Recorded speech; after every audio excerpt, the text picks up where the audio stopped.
Welcome to KL TV. జై గురుదేవదత్త. ఓం నమ శివాయ. శ్రీమాత్రే నమ. అన్ని మాసాలలో కన్నా అత్యంత శ్రేష్టమైన మాసంగా సాక్షాత్తు ఆ దామోదరుడే చెప్పాడు. అటువంటి మహత్తరమైన ఈ కార్తీక మాసంలోని కొబ్బరి చిప్పలోని దీపం వెలిగించడాన్ని నారికేల దీపం అని అంటారు. ఇది అత్యంత శక్తివంతమైన దీపారాధనగా పరిగణించబడింది. శివకేశవులకి చాలా ప్రీతికరమైనది. ఈ దీపం వెలిగించడం వల్ల అఖండ ధనయోగం, ఆర్థిక సమస్యలన్నీ పరిష్కారం అవుతాయి. కార్తీక మాసంలో దీపారాధన యొక్క ప్రధాన ఉద్దేశము పాపాలని పోగొట్టుకోవడమే. నారికేల దీపం వెలిగించడం ద్వారా తెలిసి తెలియక చేసిన పాపాలన్నీ హరించుకుపోతాయి. అలాగే జాతక దోషాలు అంటే గ్రహాల వల్ల కలిగే చెడు దోషాలు ఫలితాలు, గత జన్మ దోషాలు ఫలితాలు కూడా తొలగిపోతాయి. ఈ దీపం వెలిగించే వారికి జీవితంలో ఉన్నతి స్థాయి కలుగుతుంది అని, కోరిన కోరికలు నెరవేరి అష్టైశ్వర్యాలు లభిస్తాయి అని నమ్మకము. దీపం కాంతి అజ్ఞానానికి చీకటికి తొలగించి శుభాన్ని సూచిస్తుంది. నారికేల దీపము ఇంట్లో సానుకూల శక్తిని పెంచుతుంది, పవిత్రతని ఇస్తుంది.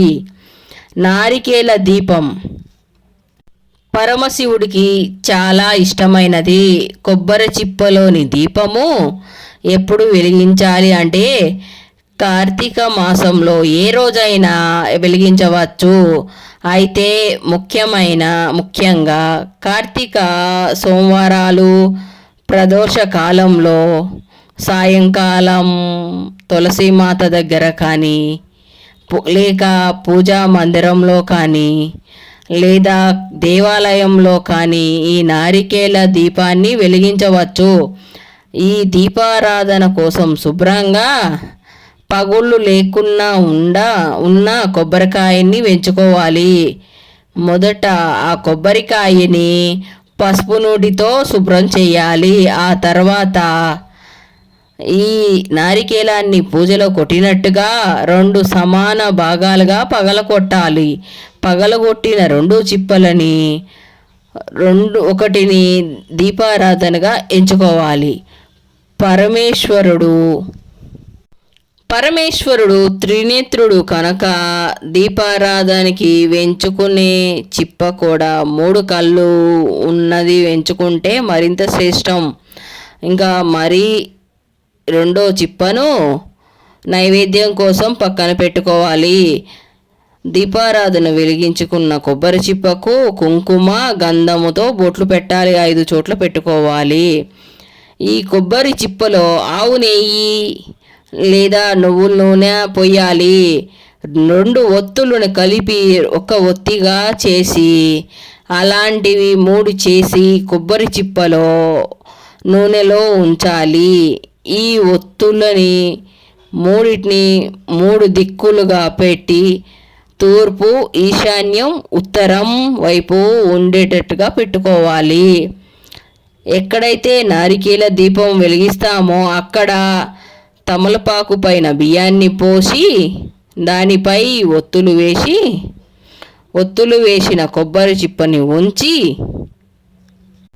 దీపం వెలిగించాలి.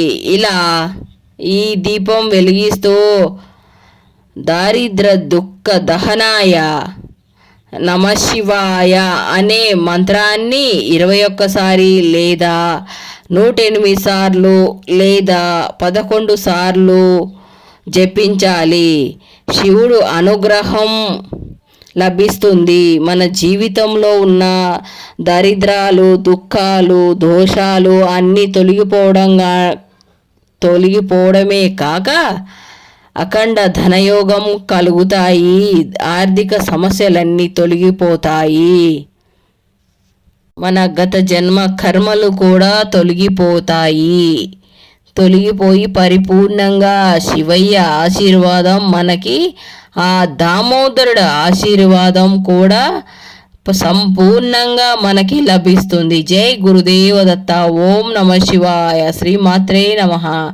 లైక్ చేయండి, ఈ వీడియోని షేర్ చేయండి, సబ్స్క్రైబ్ చేయండి. ఇలాంటి మరిన్ని మంచి విషయాలు తెలియజేస్తానండి. నా ఛానల్ని ఫాలో కాండి. కుదిరితే ఐఫ్ ఆప్షన్ వస్తే అది కూడా మొబైల్లో చూసే వాళ్ళకి ఐఫ్ కూడా ఇవ్వగలరు. Thank you. If you like this video, please like, share, subscribe. Thank you very much for watch this video.